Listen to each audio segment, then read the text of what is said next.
On the morning of December 1st, 1948, a man was found dead on Somerton Beach in Adelaide, Australia. He was well-dressed, perfectly groomed, lying peacefully as if he had simply fallen asleep. No wallet, no identification, no ticket, no passport, no name.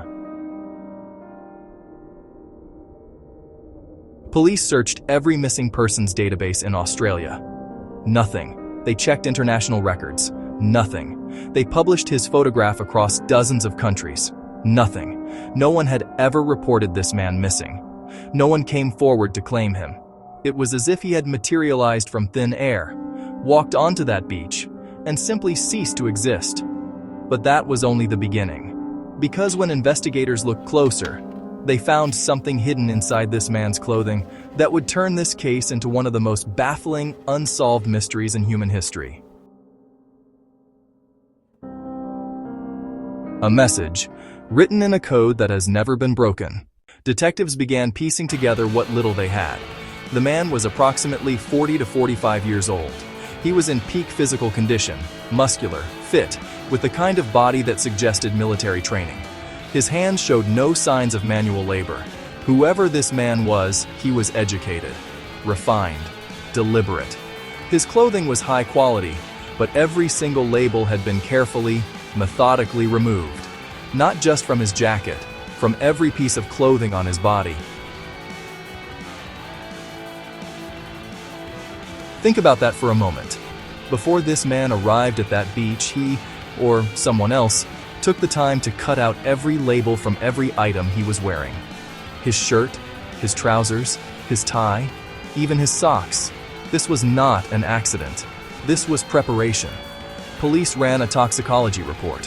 The results came back inconclusive, which itself was unusual. There were signs of internal hemorrhaging consistent with poisoning, but no known poison was detected in his system.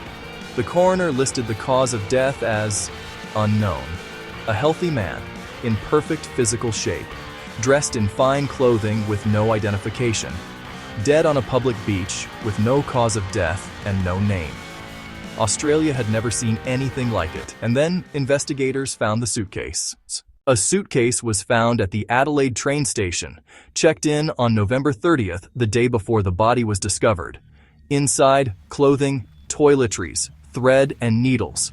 A stenciling brush used to mark cargo, the kind used by someone working in shipping or intelligence, and again, every single label removed.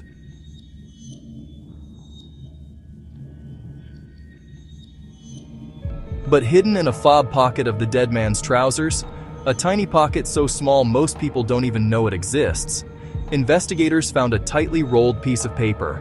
On it, 2 words torn from a book. Tamam shud. The phrase is Persian. It translates roughly to, "It is finished." It comes from the final page of the Rubaiyat of Omar Khayyam, a collection of ancient Persian poetry about love, fate, and the acceptance of death. The specific edition this page was torn from took investigators months to locate. When they finally found the matching book, discarded in the back seat of a car parked near the beach the night before the body was discovered, they found something even more extraordinary. Penciled on the inside back cover, 5 lines of letters. No spaces, no punctuation. A code. Cryptographers, military intelligence officers, some of the world's leading code breakers. None of them have ever solved it. 75 years later, it remains unbroken. Inside the recovered book, investigators also found a phone number. It belonged to a woman, a nurse. We'll call her by the name she's known in this case, Jo Thompson. When police contacted her, Jo's reaction was notable. She didn't seem surprised. She didn't ask who the dead man was. She simply listened. And then, according to the detective present, she nearly fainted.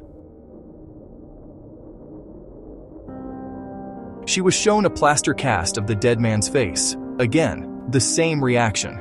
Visible shock, controlled panic, and then a wall. Jo Thompson told police she didn't know him, couldn't identify him, had no idea why her phone number was in his book. But here is what investigators found deeply suspicious. Jo Thompson had previously owned a copy of the exact same edition of the Rubaiyat. She had given it away to a man she claimed was an acquaintance, sometime before the body was found. A coincidence?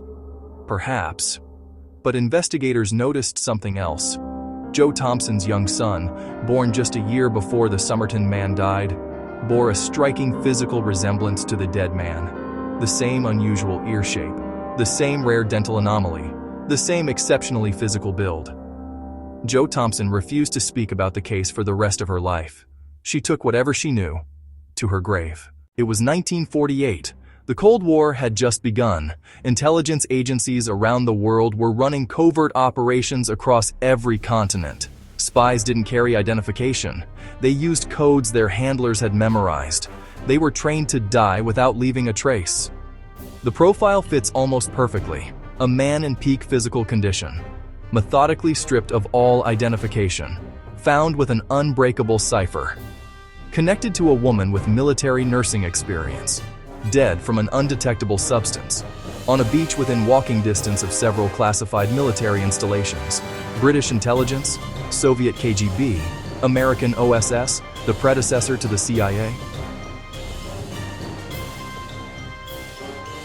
In 2022, a team of researchers from the University of Adelaide used advanced DNA analysis to finally identify a name. Carl Charles Webb, an electrical engineer and instrument maker from Melbourne, born 1905. Married, no known intelligence connections. But here's the thing. This identification, while significant, answers almost nothing. Because none of the other questions have been resolved. Why were all his labels removed? What does the code mean?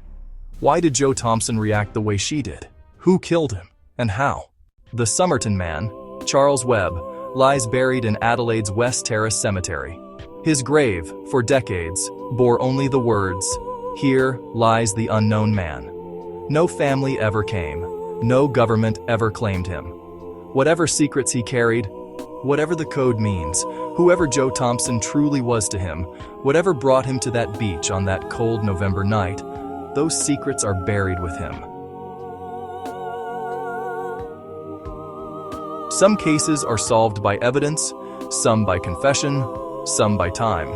In some cases, the ones that haunt us most, are solved by nothing at all. The Somerton man walked onto a beach and simply ended. And somewhere in the world, someone knows exactly why. If this case disturbed you as much as it disturbs me, you're going to want to subscribe. Every week, I go deep into the cases that history forgot. The murders with no suspects, the disappearances with no answers, the stories that keep investigators awake at night. Hit subscribe, turn on notifications, and tell me in the comments, do you think the Somerton man was a spy? Yes or no? I read every single one. The next case is already waiting for you.